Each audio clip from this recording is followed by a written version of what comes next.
का, लेकिन वो दोबारा घुमारवीं क्षेत्र में नहीं लगे। फिर जो काम स्वीकृत थे, जिनके कईयों के टेंडर भी हो गए थे, उन्हीं को दोबारा से उनकी घोषणा करना शुरू की गई। कामों को डिले किया गया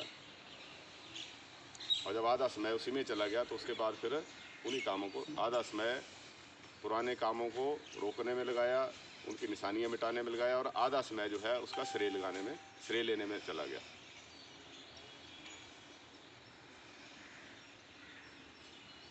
जितने अभी पीछे उद्घाटन हुए विधायक निधि को छोड़कर, वो ज़्यादातर हमारे समय की स्वीकृतियां हैं, चाहे उद्घाटन हुए चाहे शिलान्यास हुए। और इनको सिर्फ इसी बात का श्रेय जाता है कि इन्होंने उसका अपने नाम जोड़ने के लिए प्रयास किया, और इससे ज़्यादा कोई इनकी उपलब्धि नहीं है। दूसरा, मैं यहाँ पे आपका ध्यान आकर्षित करना चाहूँगा, जो यहाँ पे एक लिंक रोड मेला ग्राउंड की तरफ जो बनाने का जो शिलान्यास रखा गया, हम इसका स्वागत करते हैं कि अच्छी बात है, रोड बनना चाहिए, उससे हम विरोध में नहीं है। पहले भी प्रयास हुआ इसका, बहुत साल पहले एक बार ठाकुर रामलाल जी ने इसके लिए घोषणा की थी मेले में, और उसका काम भी शुरू हुआ था मेला की तरफ से, लेकिन आगे काम रोक दिया गया। मैंने अपने टेन्योर में भी कोशिश करी थी कि सड़क से बाहर जो बिल्कुल खड्ड के साथ है उसको भी हम रिटेनिंग वाल लगा के उस पर ले जाएं, लेकिन वो खड्ड वाला जो पोर्शन था वो भी निजी भूमि है, खड्ड निजी भूमि में है,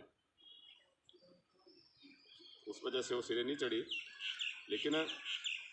मैं इसलिए इसकी बात कर रहा हूँ क्योंकि हमने एक सड़क जो थी ये बस स्टैंड से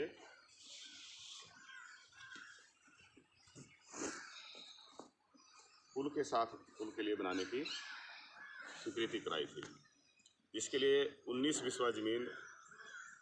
पुलिस थाने की जो थी वो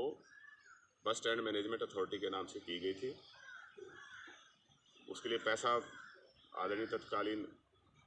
परिवहन मंत्री थे स्वर्गीय GS बाली जी ने स्वीकृत किया था, उसकी भूमि पूजन किया था। 15 लाख की पहली किस्त आ गई थी, और जो भूमि अधिग्रहण का जो खर्चा था वो नेशनल हाईवे, क्योंकि इसका पार्ट उसको बनाया गया था और केंद्र सरकार ने वहन करना था।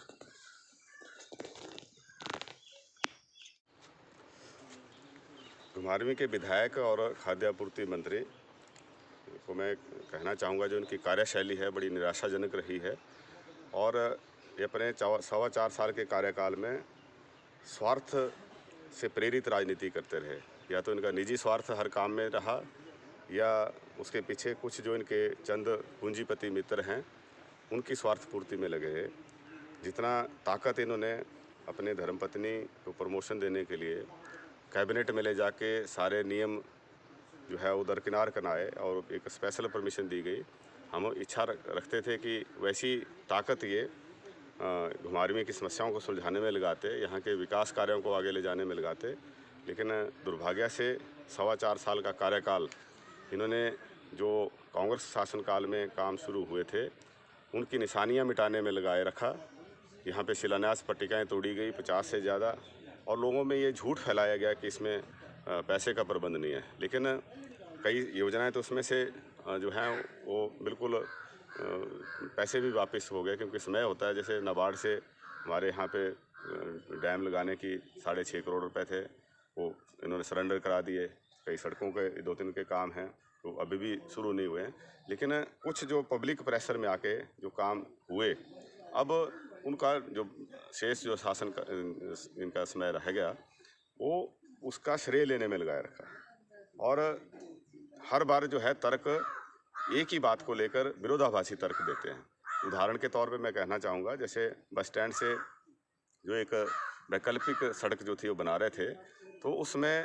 ये तर्क दिया गया, हालांकि वो कोर्ट में मैटर है, यहाँ स्टेट वर्सेस मान सिंह के नाम से केस है, और उस केस में एक लेटर जो है वो सरकार की तरफ से दिया गया, और उसमें कहा गया कि इस सड़क को बनाने की ज़रूरत ही नहीं है, जिसमें इसको ना बनाने से 3.5 करोड़ रुपए की बचत होगी। और जो अंदर की सड़क है, जो गांधी चौक से मेन बाज़ार होते हुए सड़क आती है, इसको हम बसों के लिए खोल देंगे।